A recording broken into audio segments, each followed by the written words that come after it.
12h30, chaque lundi, la tribune des décideurs, un rendez-vous que vous êtes de plus en plus nombreux à suivre sur latribune.fr et décideurtv.com. Et maintenant, vous en avez l'habitude, comme chaque lundi, nous recevons un décideur du monde économique ou politique et qui répond donc aux questions d'actualité économique et à vos questions via le chat online à côté de cette vidéo et sur le compte Twitter avec le hashtag LTDD. Philippe, bonjour. Bonjour. Vous êtes le directeur adjoint de la rédaction de La Tribune et à vos côtés, notre invité du jour, Eduardo Riancipel. Bonjour. Bonjour. Alors, vous êtes porte-parole du Parti socialiste, vous êtes également député de Seine-et-Marne depuis maintenant 1 an et membre de la commission de la défense nationale et des forces armées à l'Assemblée justement. Et enfin, depuis octobre 2012, vous êtes secrétaire national du Parti socialiste en charge de l'énergie. Alors, toutes ces casquettes vont nous permettre de pouvoir parler de faits d'actualité, puisque sur ces domaines de l'énergie, de la défense, eh bien, il y a eu des choses qui se sont passées. Mais tout d'abord, revenons sur les propos de Pierre Moscovici, le ministre de l'économie, qui ce week-end a laissé entendre, dans le cadre des rencontres économiques d'Aix-en-Provence, qu'il pourrait envisager une hausse d'impôts en 2014 si la croissance n'était pas de retour. Alors, Eduardo Riancipel, j'aurais une question. Est-ce que finalement, ce n'est pas le serpent qui se mord la queue? Est-ce qu'en augmentant les impôts, finalement, on va empêcher la croissance de revenir? Et puis, voilà, c'est le cercle infernal. Vous savez, le gouvernement a dit depuis un moment, à travers Jean-Marc Ayrault, mais y compris Pierre Moscovici, que ce que nous souhaitions, c'était la stabilité fiscale et donc qu'il n'y ait plus d'augmentation des impôts à partir de l'année prochaine. Donc nous allons simplement mettre en œuvre les décisions qui ont déjà été prises en matière fiscale, mais je le dis de manière très claire, nous voulons le retour de la croissance, l'emploi, c'est la grande priorité, et je crois que l'une des données fondamentales pour réussir cet objectif, c'est aussi d'avoir la stabilité fiscale, et c'est la priorité du gouvernement. Je crois que c'est un engagement qui doit être tenu, et c'est la position que je souhaite ici réaffirmer. Oui, mais alors le monde économique, peut-être t-il doute en tout cas, est-il dubitatif? Il y a aux mêmes rencontres d'Aix, il y avait le patron de Saint-Gobain, Pierre-André de Chalandard, qui a dit on est passé en 1 an du déni, d'une réalité selon lui, au zigzag. D'ailleurs, ça n'a pas du tout plu à Pierre Moscovici.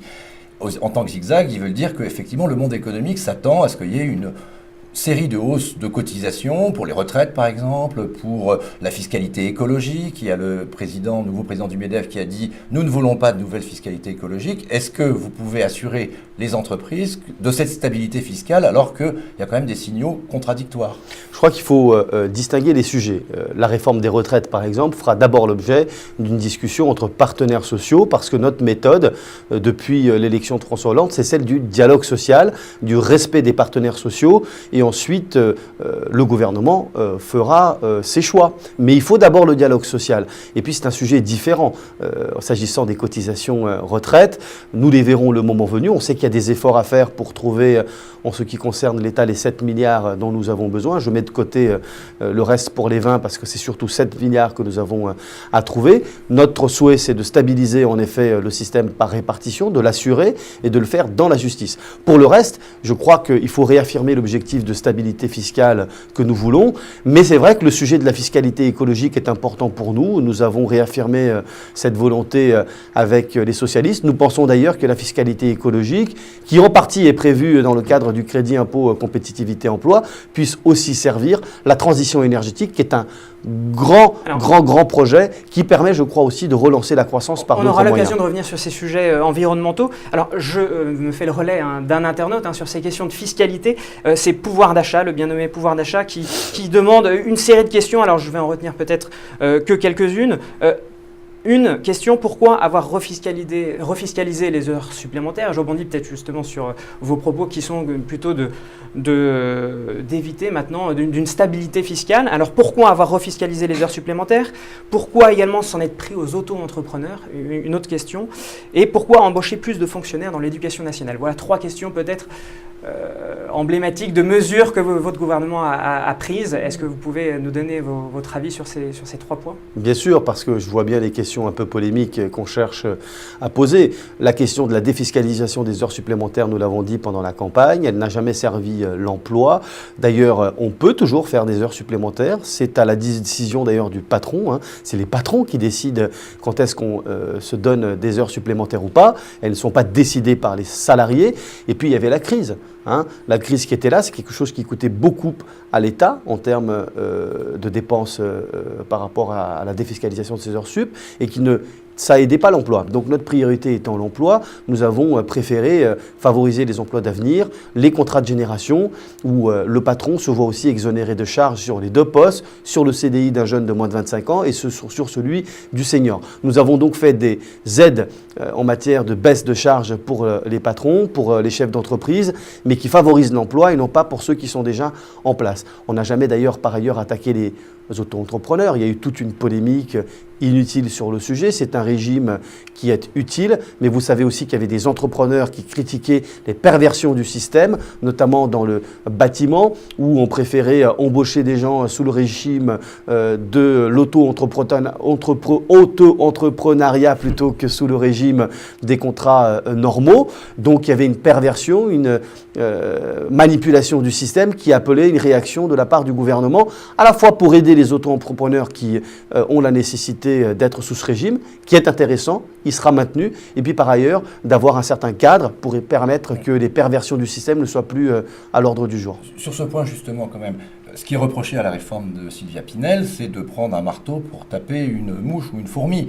Parce que ce que vous dites dans le bâtiment, c'est à peine 10% des auto-entrepreneurs. Or, sa réforme traite l'ensemble des auto-entrepreneurs, crée un délai de 2 ans qui n'existait pas auparavant. Pour certaines catégories.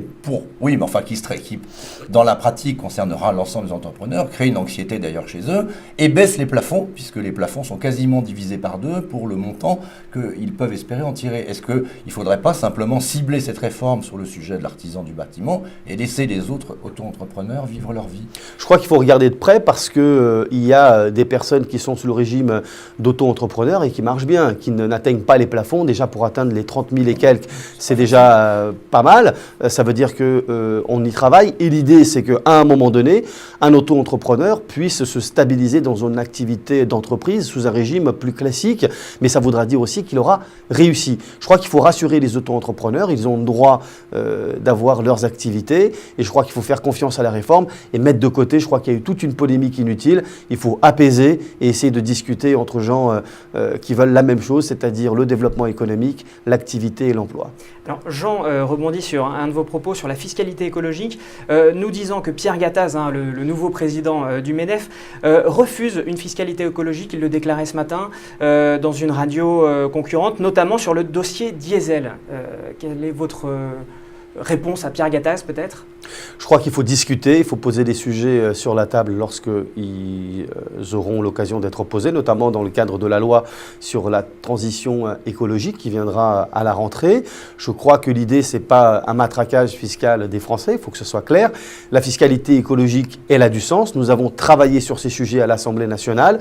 Nous avons au Parti socialiste, avec nos partenaires écologistes, travaillé aussi un certain nombre de propositions. Elles sont là pour aider à la transition écologique et à la transition énergétique et non pas pour que ce soit une source de pesanteur fiscale, encore une fois. Et je crois que la question du diesel, elle doit être aussi mise de côté. Pour une raison simple, c'est que moi je suis l'élu d'une circonscription périurbaine.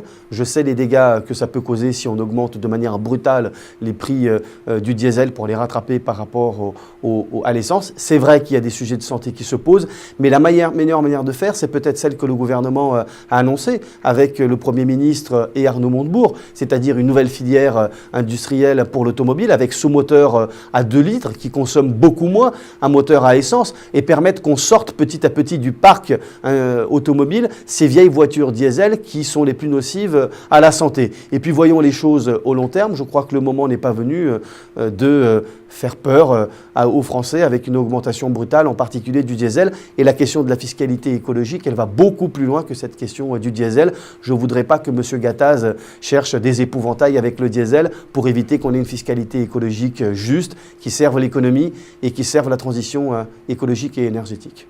Lors de la conférence de presse qui a suivi son départ, Delphine Batho, l'ex-ministre de l'écologie, a dénoncé le poids des lobbies dans notamment tout ce qu'elle essayait de faire en matière de transition énergétique. Est-ce que vous, qui êtes député, vous constatez ce poids des lobbies, même si vous ne vous occupez pas que d'environnement, mais est-ce que vous le constatez?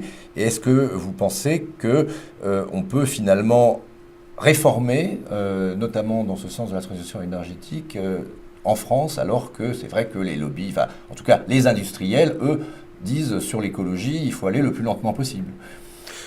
Les lobbies, ils existent.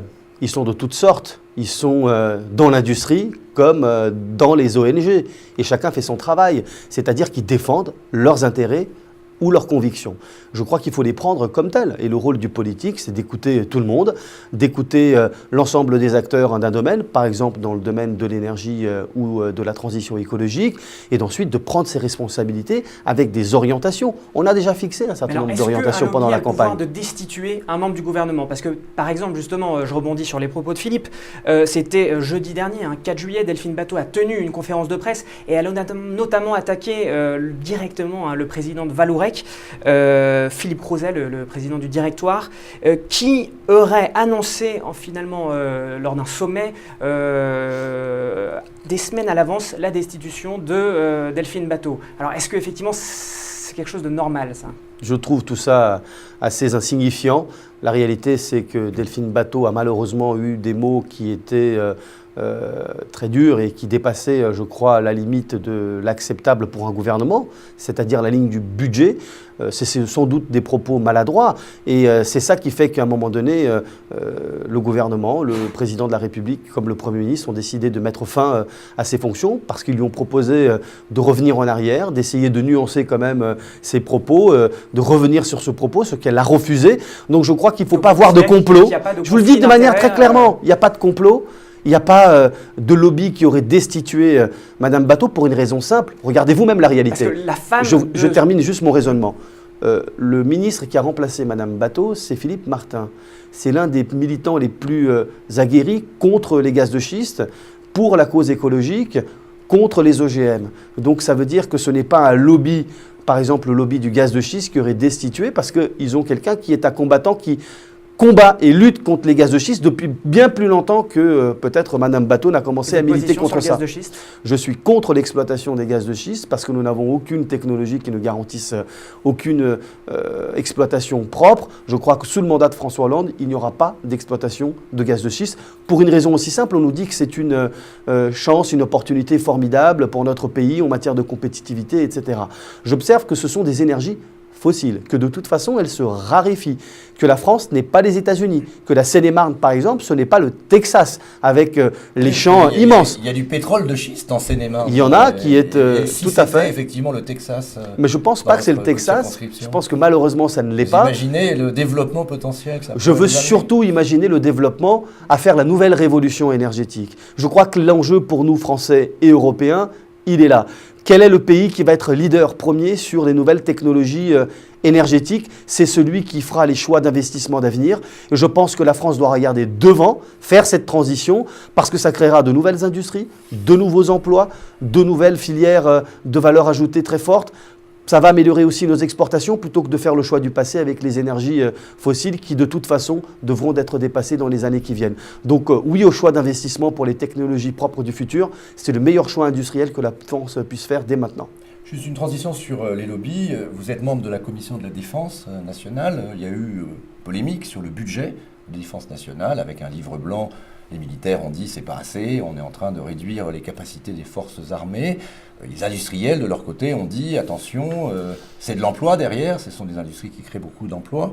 Est-ce que vous pensez que ce qui est en train de se préparer pour le budget 2014 et plus généralement la loi de programmation militaire va faire un bon budget?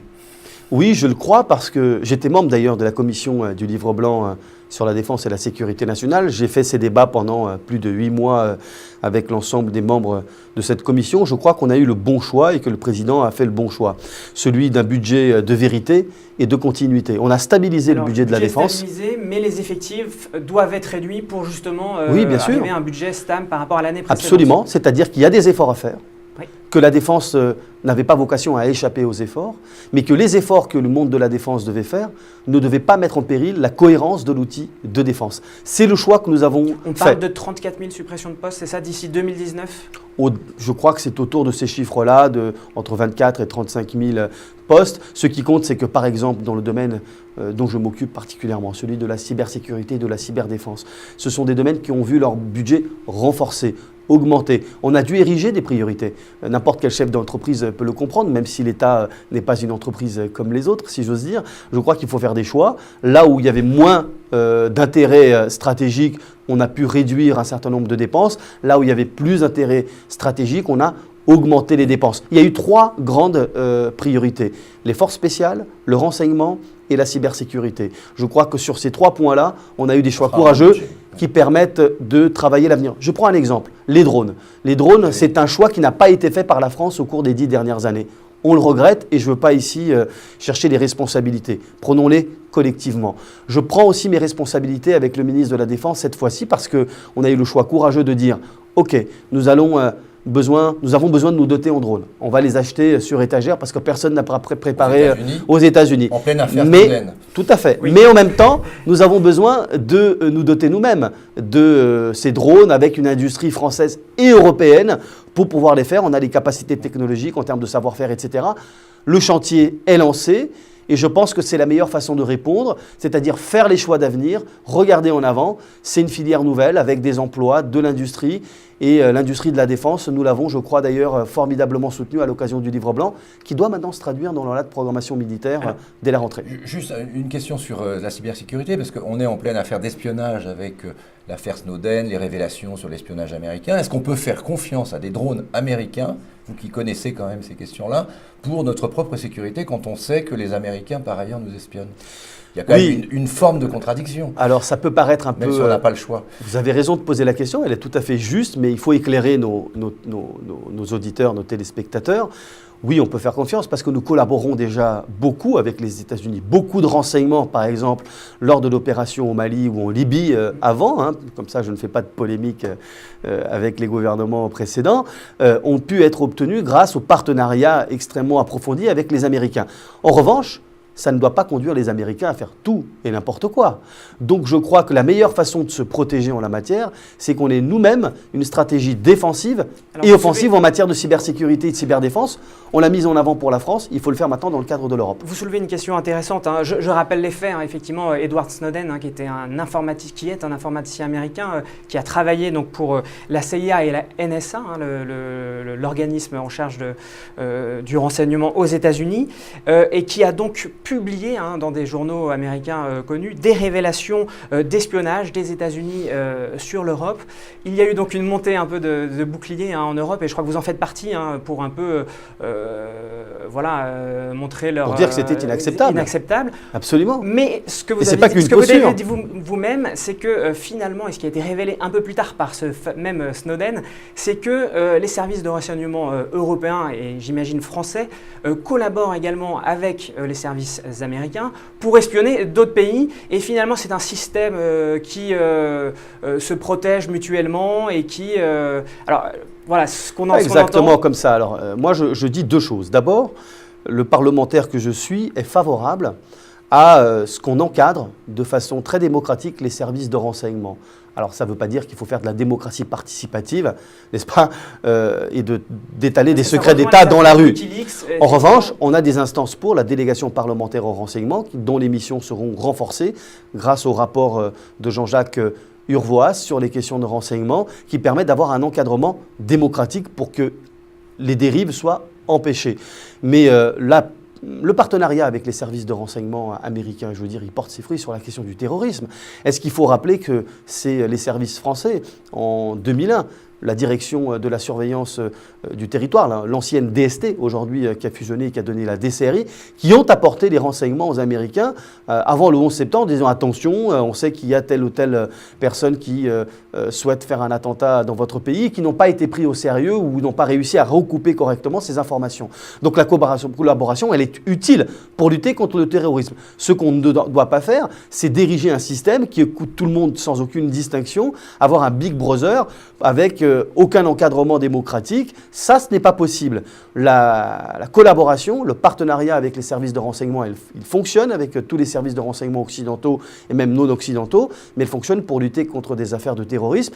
Je dis simplement une chose, il ne faut pas s'exciter à vouloir écouter tout le monde, ça ne sert à rien, parce qu'aucun de ces services de renseignement n'a réussi à prévenir ou à anticiper, par exemple, un printemps arabe, une révolution récente dans le monde moyen-oriental, ou les affaires de Boston, ou encore les affaires Mera.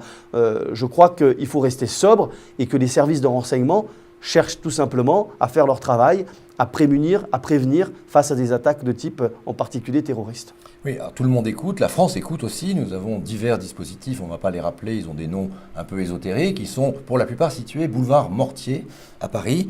Est-ce que vous avez déjà mené une inspection ou est-ce que vous allez le faire pour voir si les règles que vous avez édictées de respect quand même de la vie privée sont respectées? La CNIL commence à regarder quand même ce qui est en train d'être fait. En plus, avec les nouvelles technologies qui sont en train d'arriver, on sait que ça va s'amplifier. Est-ce qu'il n'y a pas quand même un risque pour notre vie privée? Est-ce qu'on n'a pas nous-mêmes finalement à balayer devant notre porte avant de demander aux Américains d'arrêter immédiatement, comme l'a dit le président, de nous espionner? Le président a raison de dire qu'il ne faut pas espionner les gens de la sorte, c'est inacceptable. Oui, immédiatement, il n'est peut-être pas très crédible. Je pense qu'immédiatement, oui, pourquoi pas, il faut poser les choses de manière très claire, surtout quand on rentre dans des négociations transatlantiques. Je n'ai pas eu l'occasion de visiter ces endroits à la DGSE. Je pense qu'ils sont particulièrement surveillés. Il faut, à mon avis, une autorisation spéciale dans le cadre d'une mission particulière, ça peut s'obtenir. C'est ce que je vous disais tout à l'heure dans le cadre du renforcement démocratique et de l'encadrement démocratique des services de renseignement. Je pense qu'il faut qu'on puisse travailler dans ce sens. L'autre pan qui me paraît intéressant de cette affaire, c'est que nous devons tout faire pour protéger aussi les libertés individuelles. Donc, la protection des données personnelles sur les réseaux, sur Internet. C'est une donnée majeure qui permet, je crois, de rassurer et de répondre à une demande qui me paraît légitime de la part de l'opinion publique, parce que c'est important de pouvoir encadrer aussi ces affaires-là. Je vous donne un exemple très simple. La plupart des cas, ce sont les personnes elles-mêmes qui se mettent en danger ou en état de vulnérabilité. Tout le monde ici a peut-être des comptes Facebook ou Twitter ou des réseaux sociaux. Excusez-moi de faire la publicité de deux d'entre eux. C'est nous-mêmes qui mettons sur Facebook, par exemple, des informations personnelles. Donc, dès lors qu'on nous met nous-mêmes des informations de nature personnelle, on peut dire par exemple, je pars en vacances de telle à telle date, c'est déjà mettre une information qui peut permettre à des personnes mal intentionnées d'aller cambrioler votre maison ou votre appartement. Il faut qu'on soit vigilant nous-mêmes avec des règles simples. On peut se protéger mieux qu'en laissant tout ouvert sur l'espace des réseaux. Je vous donne un exemple. Quand vous quittez votre maison le matin, est-ce que vous laissez la porte ouverte ou avec la clé sur la porte? Non, vous fermez pour empêcher les intrusions. C'est la même chose sur Internet, avec un code en bonne et due forme, avec peut-être un logiciel qui vous permet de vous protéger mieux qu'avec aucun d'entre eux. Ça vous permet de laisser vos réseaux aussi mieux protégés que s'ils ne l'étaient sans aucune forme de garantie. Pour terminer sur ces questions de défense, BAT qui demande où en est le Pentagone à la française. Eh bien, je crois qu'il est en cours de construction du côté de Ballard. Je crois qu'il faut regarder aussi ça de près. Je n'ai pas suivi davantage le sujet, mais je sais qu'à la Commission de la Défense, j'ai des collègues qui suivent cela de manière extrêmement serrée pour à la fois voir les avancées et voir ce que nous pouvons améliorer le cas échéant. Alors, là, on parlait de questions de défense, ce qui amenait effectivement à des questions internationales. Donc, vous êtes d'origine brésilienne. Vous êtes né au Brésil, vous y avez vécu 10 ans, vos parents sont brésiliens. Oui. Je suis naturalisé également. Et vous êtes naturalisé, vous avez la double nationalité. Oui. Et du coup, que pensez-vous de ce qui se passe en ce moment au Brésil? Bien sûr, cette grogne sociale liée à l'accueil des Jeux Olympiques et de la Coupe du Monde qui fait augmenter les tarifs notamment des transports et qui a réveillé une grogne sociale dont le gouvernement a du mal à faire face finalement. Quelle est votre opinion, vous, en tant que, bien sûr, porte-parole du Parti Socialiste, mais aussi en tant que Brésilien? Alors, c'est assez étonnant ce qui se passe au Brésil. Je trouve que c'est plutôt positif sur le plan démocratique. Je dirais ça, une formule simple, c'est une sorte aussi d'approfondissement démocratique au Brésil. Quand j'étais gamin, que j'habitais le Brésil, c'était entre 1975, date de ma naissance, et 1986, date à laquelle je suis venu en France avec mes parents. C'était impossible, parce que d'abord c'était la dictature militaire, et que les gens étaient plutôt résignés. Donc on n'avait pas le droit de manifester. Donc on voit le chemin parcouru par le Brésil de progrès économique, de progrès social. Et ce qui est paradoxal, c'est que c'est sous le gouvernement qui a fait le plus avancer la cause sociale, le plus avancer le partage des richesses. C'est le Parti des travailleurs. Le Parti des Aujourd'hui travailleurs. représenté par Dilma Rousseff, présidente, et avant les 8 années avec Lula, qui a été une grande figure, qui est toujours aimée des Brésiliens et même à l'international. C'est une référence pour tout le monde. La cote et en de particulier pour moi. popularité de Dilma Rousseff est vraiment au plus bas. Je pense qu'elle remontera. Parce que ce que disent les gens dans la rue, c'est presque la chose suivante. Madame la Présidente, allons plus loin. Faisons plus pour les services publics. Faisons plus pour l'investissement et le partage des richesses. C'est exactement la politique qu'elle a menée depuis le début. Et ce que l'on constate, c'est que les infrastructures sociales, elles n'avancent pas au même rythme que le progrès économique. Mais est-ce qu'on peut noter une chose? J'ai souvent entendu Lula dans ses discours, et en particulier quand il était venu en France recevoir son prix docteur honoris causa à Sciences Po. Il a dit une chose qui est frappante, émouvante. Il a dit « Je n'ai aucun diplôme, aucun. Et pourtant, je suis le président qui a le plus construit d'universités de toute l'histoire du Brésil. » Et donc, ça veut dire qu'il a fait les efforts qu'il fallait. Ils ne sont sans doute pas suffisants. Les gens demandent plus. Ce sont des classes moyennes nouvelles qui n'ont pas connu la dictature pour les plus jeunes d'entre eux, ils ont la vingtaine, qui ont pu émerger grâce à la politique économique et sociale du gouvernement de Lula et de Dilma Rousseff, avec 40 millions de personnes sorties de la pauvreté et qui aujourd'hui viennent demander plus. Le référendum qu'a proposé la présidente est une formidable opportunité pour sortir des blocages des barons politiques, notamment sur la réforme du mode de scrutin. Pour permettre de sortir un peu de la fragmentation politique avec un scrutin proportionnel à un tour, pour aussi demander plus pour l'éducation et pour surtout lutter contre la corruption en mettant des règles de financement des campagnes politiques. Aujourd'hui, il n'y a aucune règle, on fait ce qu'on veut. Le Brésil, c'est le B des BRIC, les fameux pays émergents, enfin les premiers pays émergents à commencer à vraiment décoller. Et en même temps, on voit qu'avec la crise mondiale, qui n'est pas terminée, il atteint aujourd'hui les pays émergents. Il y a beaucoup de sorties de capitaux, notamment au Brésil. Est-ce que vous ne craignez pas quand même que justement, ce mouvement, on voit la révolte des classes moyennes à peu près partout, notamment dans les pays émergents, dans les pays arabes, dans un certain nombre de pays, peut-être demain en Chine, on verra. Donc est-ce que vous ne craignez pas qu'avec la crise, finalement, il y ait une forme effectivement d'échec de cette transition économique qui est espérée par les classes moyennes dans tous ces pays? Vous avez raison, d'ailleurs, je pense que parmi les BRICS, le Brésil est peut-être le plus démocratique, la démocratie la plus approfondie de tout cela, avec l'Inde, mais qui connaît aussi d'autres réalités, avec notamment un système social beaucoup plus cloisonné. Oui, c'est une réalité. Le problème connaît un essoufflement dû à la crise internationale. Il est passé en 2010, de 2010, il avait 7,5% de croissance, à 2,7% l'année d'après, et moins de 1% en 2012. Un essoufflement donc fort de la croissance, combiné avec une inflation forte à 6,5% l'année dernière. Et donc vous avez là la difficulté du pays.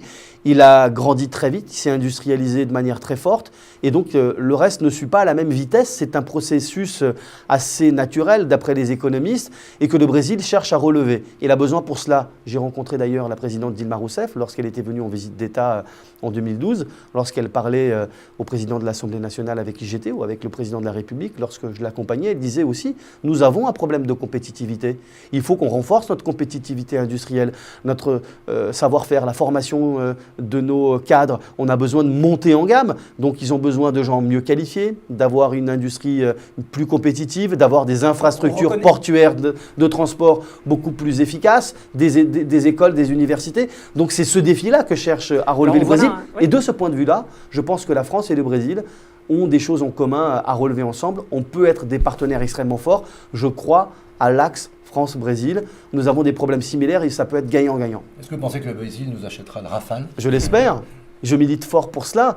Parce que nous avons déjà un partenariat stratégique qui est fort avec le Brésil. Nous avons, vous le savez, avec des CNS, notamment un partenariat avec des sous-marins, 4 sous-marins conventionnels que nous avons vendus au Brésil, avec un 4e à propulsion nucléaire, avec un partenariat et un transfert de technologie sans précédent. C'est un marché à plus de 8 milliards d'euros. Ça montre que nous pouvons faire des choses avec le Brésil. Mais j'ai un message, à la fois pour les Français, comme pour nos amis brésiliens. On n'est pas simplement des marchands d'avions.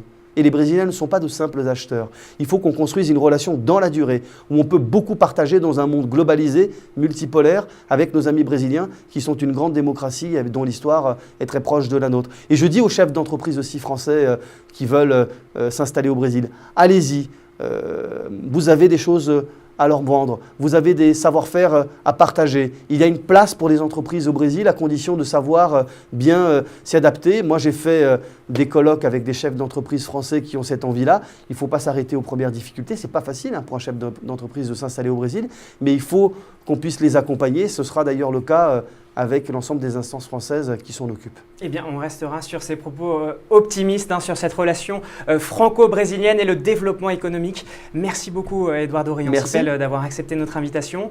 Nous nous retrouvons la semaine prochaine avec Nicolas Dufourcq, le directeur de la Banque publique d'investissement. Je vous souhaite une très bonne après-midi. À bientôt.